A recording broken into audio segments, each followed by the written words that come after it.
Welcome to Belfast Cathedral and to this introduction to the organ, sometimes known as the King of Instruments. My name is Matthew Owens and I'm Director of Music here at Belfast Cathedral, locally known as St Anne's. And this is Jack Wilson, my colleague, and together we're going to give you a whistle-stop tour of this fantastic instrument. We're going to show you how it works and some of its amazing sounds. The organ comes in many shapes and sizes. The one in Belfast Cathedral is the second largest in Northern Ireland.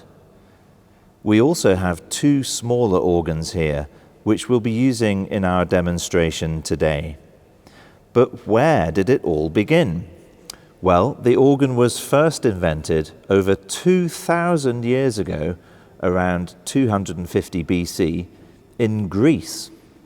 This wondrous machine, as it's been called, has developed a lot in those 2,000 years, and there are now well over 100,000 instruments which are all different right across the world.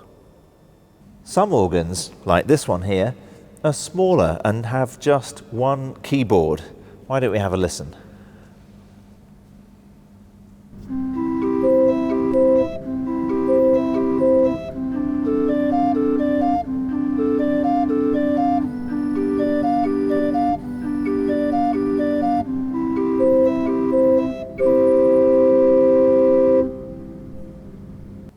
Other organs have two keyboards, like this one, and some have four keyboards, like this one.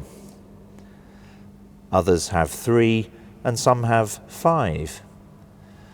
The largest organ in the world is not in a church, but rather crazily, in a department store called Macy's in Philadelphia, which is on the east coast of the United States of America.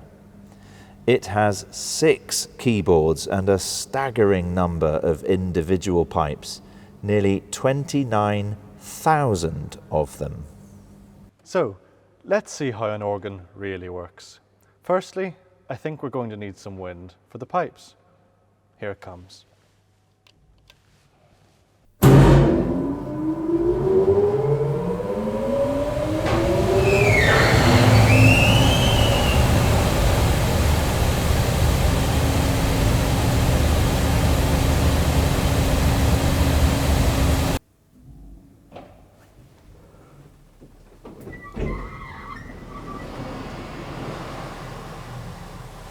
So these are called the bellows, and the bellows are a bit like our lungs. We breathe with our lungs, and the organ breathes with these bellows. The wind comes through here and directly into the bellows.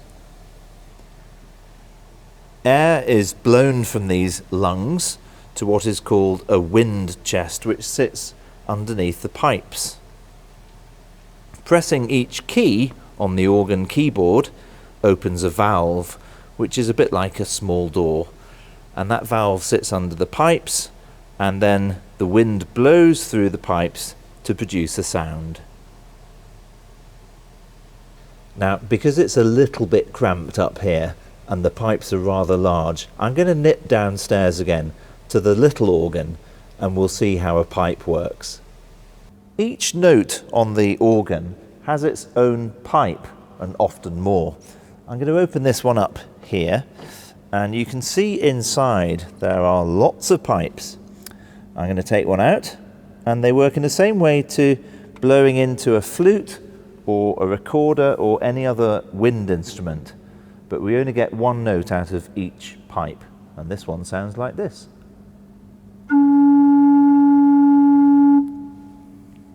So here we are back in the organ chamber, and here you can see some of the 4,093 pipes of this cathedral organ.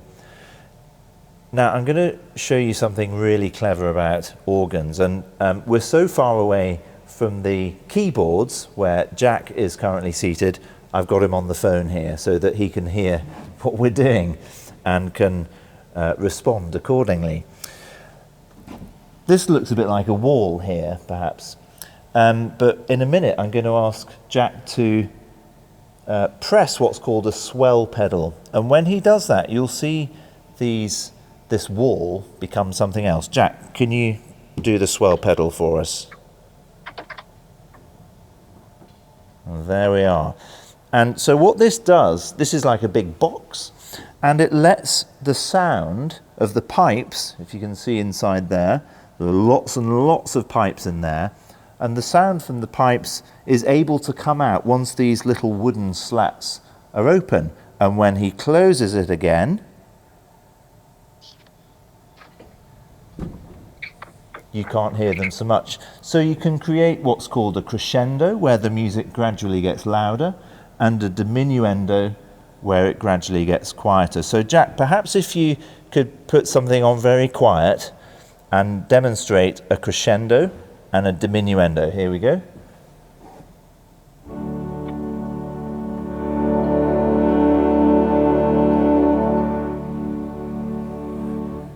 It's clever stuff, isn't it? Here we are in a different part of the organ, and I'm going to put out a small pipe here.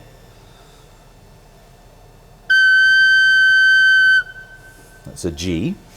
And behind me, you can see lots of, they look a bit like letterboxes, but they're not. These are the openings in the very largest pipes in the organ, and the biggest of the lot is here. This one is 32 feet high. 32 feet high. And I'm going to get Jack back on the phone, and I'm going to ask him to play this. This is the lowest note on the pedal. And watch what happens to this piece of paper when he plays. Thanks, Jack. So that's all the wind going through the pipe, blowing through the bottom here, as you can see from this paper, which I need to hold on to. And it's going all the way up the pipe. So that's a lot of wind to make this bottom note sound. Here we are back at the organ console, which is where we have all the keyboards and all the stops to make the different sounds on the instrument. I'm going to introduce you to 4 families of pipes, and the first one, it's got a strange name, is called the diapason family, but it's the main family on the organ. And I'm going to play you a wonderful Irish tune, hymn tune, to demonstrate it.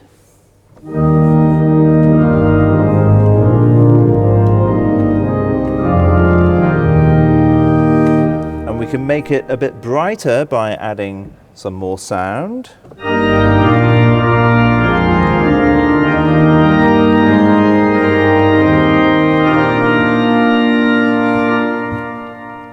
So that's one family.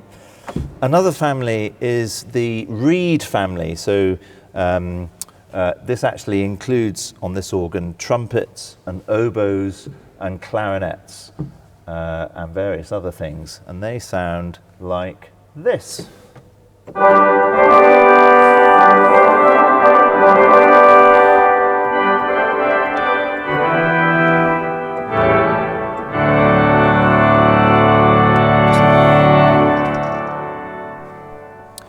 That's just a small selection of some of the reeds we have.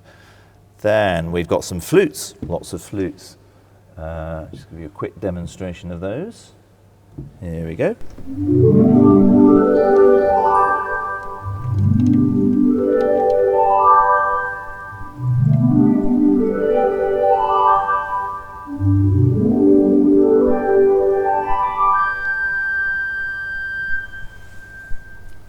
And then we have a string family, okay? They don't really sound like violins or cellos, but they've got a string-like quality. Here's one of them.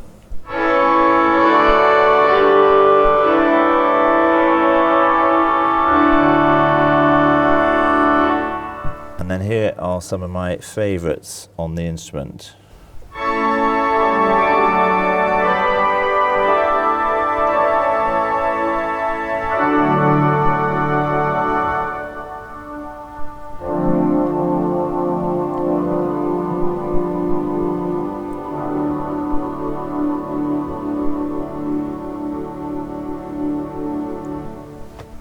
So those are the 4 families of pipes that we have on this instrument. Let's have a quick look at the pedal. So we've got those big stops that we saw up in the organ chamber.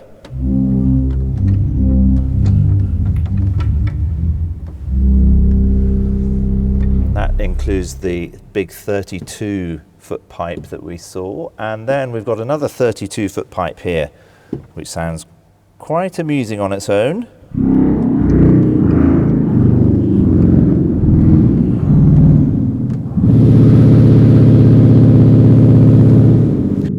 But as you'll hear later on when I play a piece, which is a toccata, when it sits under the whole organ, it's a fantastic sound.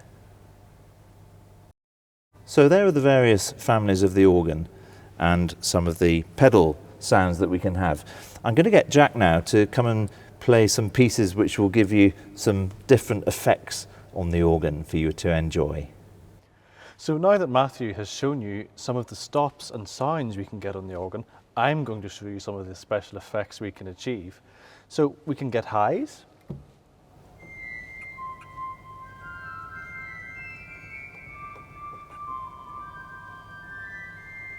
We can get lows.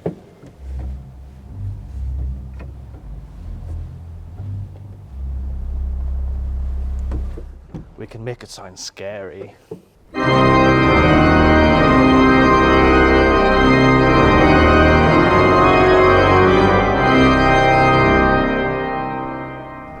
Or we can make it sound happy.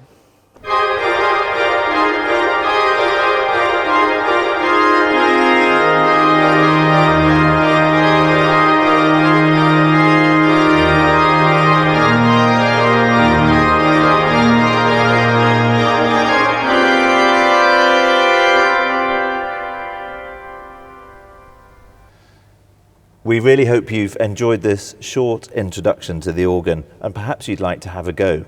Why not contact your local church organist or even drop us a line here at the cathedral in Belfast.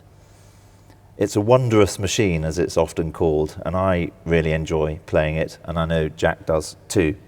So thank you for listening, and here's one final piece for your entertainment.